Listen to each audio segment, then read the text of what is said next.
Hello and welcome. We just got finished reading The Glass Coffin. And the story, not gonna lie, whenever I read The Glass Coffin, my first thought is, oh, is this what, Snow White is called? I was like, do we just call it Snow White because she's the prize to be won? But no, it's not. It is its own story with another glass coffin. Glass coffins are kind of a common trope in these stories, and I'm not sure why. Maybe glass coffins used to be popular back then? Who knows? It's a thing, though. And I have to say, it's a pretty cool idea. Like, somebody goes into stasis, and you still have to be able to see the beautiful woman to want her, and something has to be able to block the woman from your grasp, so you have a glass coffin, something that preserves from decay, but also allows you to see what beauty there was and still is, so long as it could be resurrected. With that out of the way, you have the primary character being the poor tailor, who cannot do great things nor win high honors. Oh, sorry, let no one ever say that a poor tailor cannot do great things and win high honors. All that is needed is that he should go to the right smithy, and what is of most consequence, that he should have good luck. Which sounds odd as kind of like the thesis statement said up front to the story, and it's also not what I feel like actually ends up really being the core of the story. But you have the tailor, and he goes out and he finds this cabin with an old hoary man that has all this wizard-looking stuff, which, now that I'm thinking about it, that old man might be an older version of the wizard in the story later on. But the tailor goes out, finds the old man, because he's got caught out. And it mentions how the guy during the night in a giant storm, and he's in a tree, and that he'd fly off, except he had his goose. I'm going to have to look up what that means, because I have no clue why a goose and holding it prevents you from flying, because I've had that also be a repeated theme a couple of times throughout. Again, don't know why that is, but I'm interested in figuring out why. So, gonna have to look into that later. If you already know, please just go ahead and tell me in the comments. And the old man, he pretends to be super mean and rude, but he's really not as rude as you'd expect. And the tailor's just like, no, please let me in, because I'm cold. The night caught me off guard. I'm sorry. Just I'll be super chill the whole time.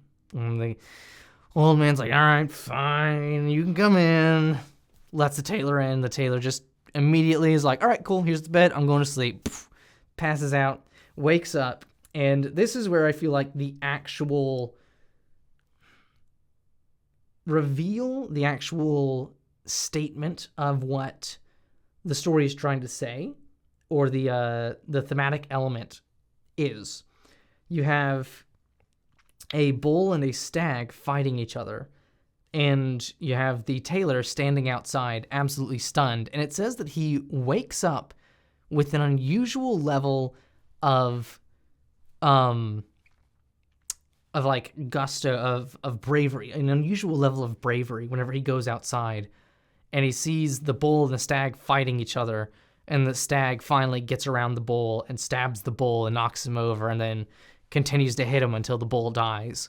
Which, gotta admit, if you had asked me if a bull or a stag would win, I would have put my money on the bull, because they are significantly chunkier and thicker than a stag. As far as I'm aware, I could be wrong, but if I was to be placing money, that's where I'd place it. But the stag ends up getting the win, and the stag sees the tailor and runs straight for the tailor. And the tailor apparently chooses to not fight or flight, but the third option, stand there completely still, not knowing what to do as the stag charges towards him. But the stag does not kill the tailor, he picks the tailor up. And it says that the stag continues to just bound and bound and bound. And he doesn't know what to do. He's like, I guess I'm here. And this is, again, where I feel like the actual thematic element of the story really shows up. it says that the tailor continues to get braver as him and the stag journey forward. So it's like if the story is about luck, it mentions bravery and growing in bravery a lot, which is why I think it's the secret third theme of the story that it doesn't tell you about, but you find it whenever you look for it. So the stag brings him into this cave. Let's see. I'll just read it again. The tailor, more dead than alive, required a longer time than that to come to himself. When he had in some degree recovered, the stag, which had remained standing by him, pushed its horns with such force against a door which is in the rock that it sprang open. Flames of fire shot forth, after which followed a great smoke, which hid the stag from his sight. The tailor did not know what to do or whither to turn in order to get out of this desert and back to human beings again.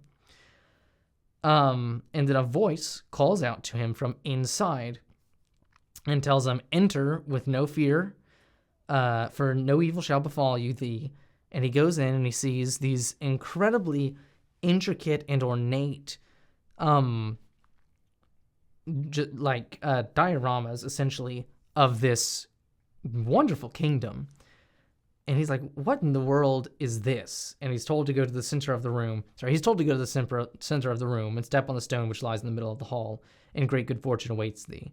And that is whenever it's revealed all of the different items inside of this great hall. And so he's like, okay. And he sees all the things, and he's like, wow, this is very, very intricately and ornately and highly detailed dioramas of a beautiful kingdom, and there's loads of bottles here with smoke in them. And then he looks over and he sees a maiden in a coffin, and it says that she has the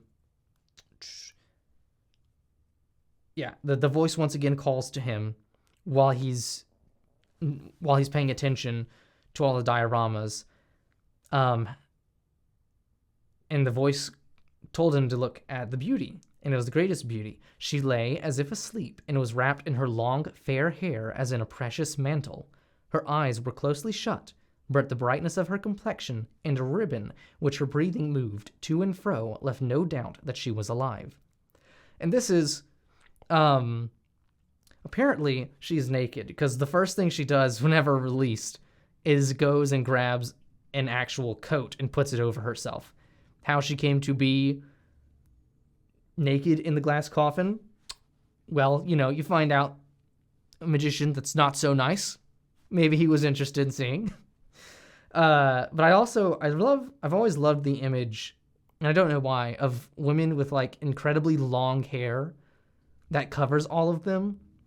There's something almost sacred in the appearance of that image, as if it's like the mantle or the natural beauty of the woman is the thing that actually covers her and makes her modest. I still need time to actually formulate what I mean by this, but whenever I see artworks where it's just a woman with incredibly long and like shiny and thick hair, and it just, covers all of her and protects her from the sight of the viewer of the image, it always feels like the perfect encapsulation of the beauty and the timidity that women in these stories and in myths, like the concept of what a woman is, that's the kind of image that I see whenever I see these things. And so in here, she actually has that. Her hair is so long that it covers all of her. So even though he's looking and she's not technically covered, she is still completely covered. So whenever he's looking at her, he's just looking at those things which are good for him to see. And he's falling in love with that because all of that is still so beautiful. But she wakes up suddenly, and she's like, oh, you're the person from my dreams. You are just heaven. You are my deliverance. And she tells him like, thou art the husband chosen for me by heaven, and shalt pass thy life in unbroken joy, loved by me, and rich to overflowing in every earthly possession. Seat thyself and listen to the story of my life. And again, the concept of bravery, I think, kind of shows up here, where he's listening to the call of something greater. He was a very timid tailor at the beginning, and then he grew brave and stood outside. And then he grew braver as he was taken, against his will, but as he was taken into a path that he would never have chosen for himself, he doesn't become fearful and run away. He gets more brave the further in that he goes to this adventure. And whenever the stag leaves and he can no longer see it, and there's this giant doorway which opens up in like a really scary fashion, he hears a voice call to him. And he does think, how can I get back home? But then he enters anyways, which is him becoming even more brave than before. And so because he continues to listen to that call and allow himself to be taken by those elements that are trying to bring him to a better place, and not allowing himself to chicken out halfway through, but to continue to be brave and move forward and answer these calls and the winds, wherever they take him, he continues to find more and more treasure. And by this point now, he's with the woman after she's covered herself, and she tells him the story. And she's the daughter of a rich count, and both the parents died, and her brother, my elder brother, by whom she was brought up, so her brother basically raised her. They both got along so well that they decided that neither of them was going to marry, and they were going to remain celibate and just make the best with the kingdom that they had. And they threw parties, they took care of the poor, they were just actual, genuinely good people trying to do the right thing out in the world. And then finally, one person decided to come in and take advantage of that. And this is why, no matter how kind you are, you need to do the best that you can to guard yourself from those who would do you harm, even though you've had loads and loads and loads and loads of reasons and people that you've come across before, and all of those interactions were good.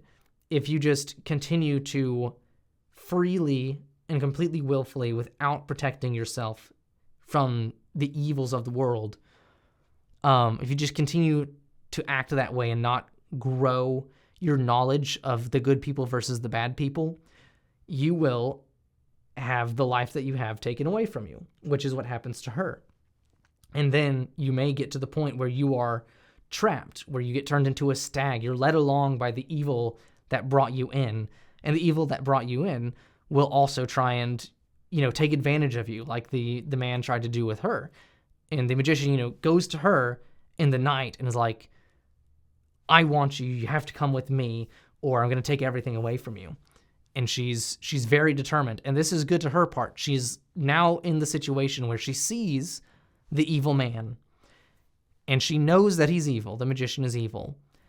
And she refuses to answer. She remains stubborn and will not allow herself to be overcome by his evil. So even though she let him in thinking he was good, she has made the correct decision.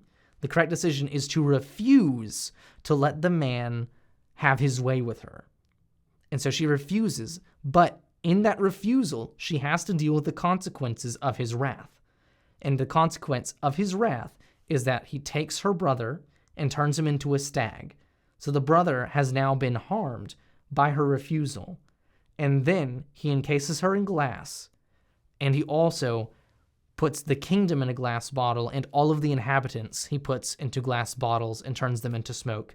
And it's going to sound a little funny and derail a little bit, but whenever he was like, I put everybody in these glass bottles and all they are is smoke, it made me think of the Adam West Batman film where everybody gets dehydrated and it's just, there's just a little bit of powder and they put it into dustpans and bottles and whatnot. It's just rather funny. That was the first image that came into my mind. It was like, oh no, they've decorporealized. What shall we do? We shall bottle them up and place them over here in a nice safe corner.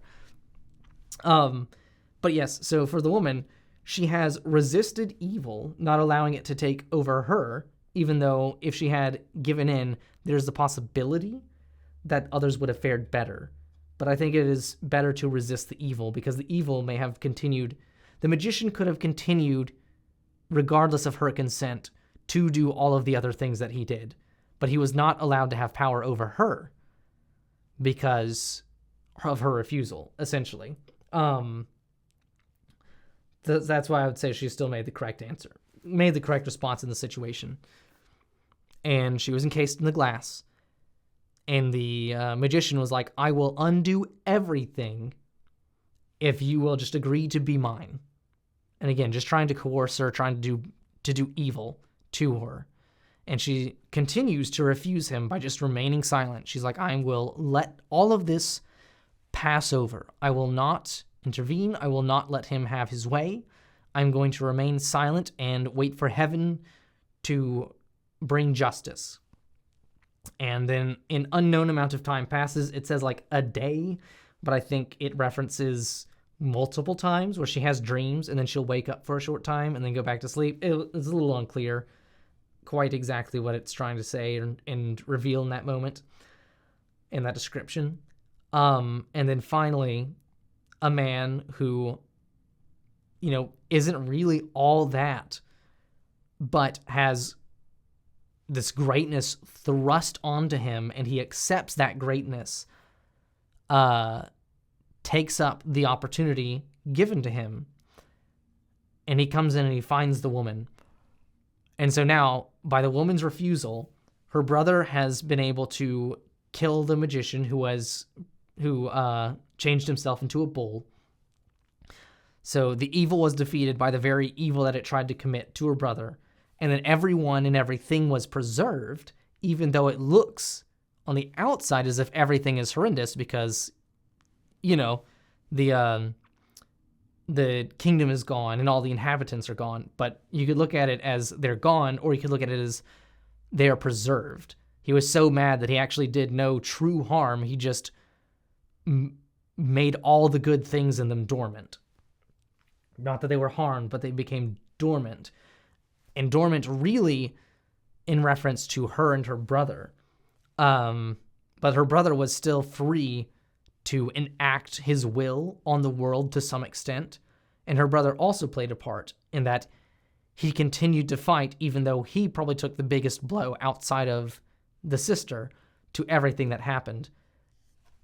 And once he had overcome the wizard, he found somebody who had witnessed the evil and was brave to come in and fix all the parts that fix everything in the life that was not correct and that he could not fix because the evil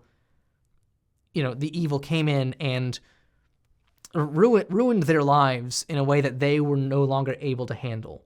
So a third party will often have to come in and help you resolve things. But still, the people who care about you, who still have the ability to enact a will, are going to, in the time where you are incapable of doing more good, continue to act for you. And then, as she says, it's the providence of heaven that her brother ran into the tailor and brought him here. So there's this element of, as it says, luck, which I think would be better served as being providence in the story, along with the need to allow your bravery to continue, because if he did not allow his bravery to continue, even though the wizard was dead, there'd be no one to actually resolve all of the problems in the story. So you need to be brave, you need to accept the call, and you need to help recover that which was lost, I guess is the best way of putting it. And whenever you have all of those things, you will then have truth and beauty and wealth, I guess, which are the three things that she offers. She tells him the truth about the situation. She is beautiful, and then he will have riches forever in both material and non-material ways. And so everything is then restored.